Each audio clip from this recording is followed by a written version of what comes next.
Hi, this is Kerry Artak with Wicked Stocks, bringing you your daily Tesla report for Thursday, March 26th, 2026. Let's take a look at the charts. I'll start with this one, and that is the settlement about 5 weeks ago below the 425.88 formation has indicated its sister formation at 331 and a quarter as a 2 to 3 month target. We're about halfway through that time horizon, about 6 weeks, 5-6 weeks. On the way down, 356.45, 356.54.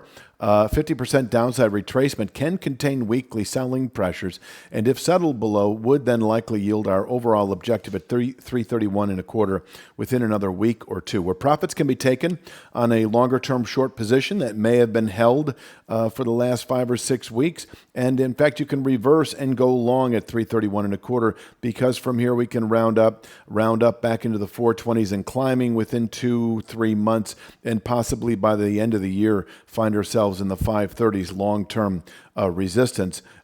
In terms of the upside, before I leave this chart, in terms of pivoting to the north as we move into later Q2, that would be not only a settlement above 425.88, but also above this descending channel top at 448.85. It is a range now. It will all come together over the next couple of weeks, and it will offer our sellable resistance as we move through April and into May, and also our buyable support, if you will, upon settlement above. That would be a reversal of momentum, and within 2 or 3 months, I would expect 537.54. That is the big picture in a nutshell. Let's take a look at the daily chart. We've got 399.24, a descending channel top that comes, that's about a month and a half in the making. It can contain weekly buying pressures. Momentum remains bearish as we move into later April. You just follow the sequence. You can see just sort of the lower lows, lower highs dynamic that continues below 399.24.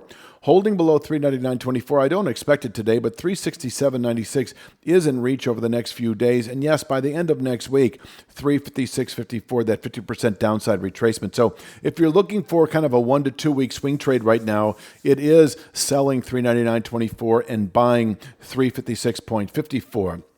But if we do close today, for instance, above 399.24, that 1 to 2 week swing trade pivots to the upside, 425.88, then likely over that time horizon. Once again, 425.88 is this former channel bottom that can contain buying pressures in combination with 448.85 through April into May, and we can fall away again from there. So we still remain heavy into spring, into later spring, holding below 448.85.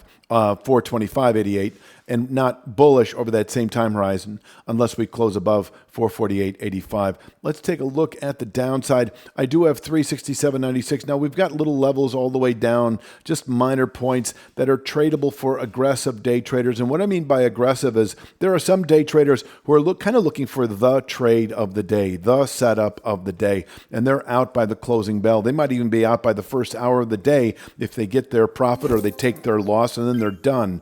And then there are others who just kind of trade throughout the day, and these minor points are well suited for those. They're very tradable levels, but if you're looking for a kind of a directional pivot point, 367.96 is to the downside.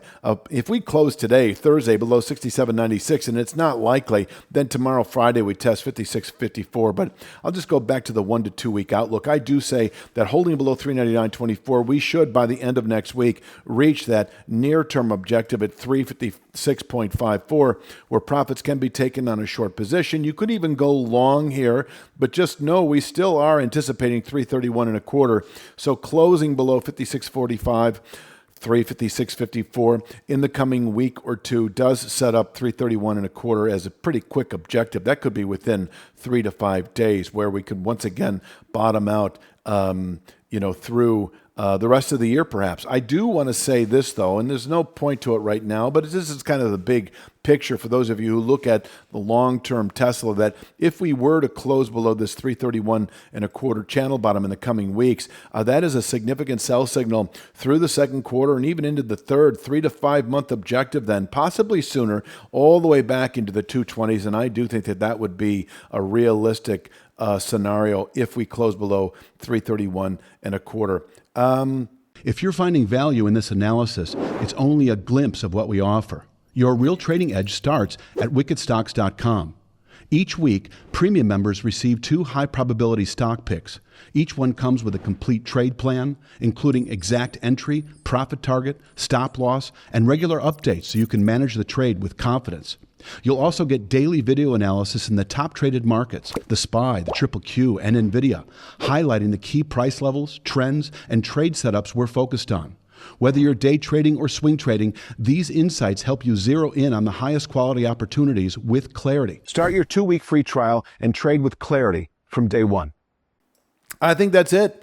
Go long through the rest of the week and into next if we close above 330, 399.24. Until then, you're either out or you're short this market, expecting 356.54 over the next week or two. I'm going to leave it at that. Please click like, share, subscribe. Check out wickedstocks.com. If you're looking for your daily NVIDIA report, you can find it at wickedstocks.com. You can get 2 weeks for free. You get your daily SPY, your daily Triple Q, your daily NVIDIA. Did I say daily NVIDIA or daily Triple Q? I can't remember.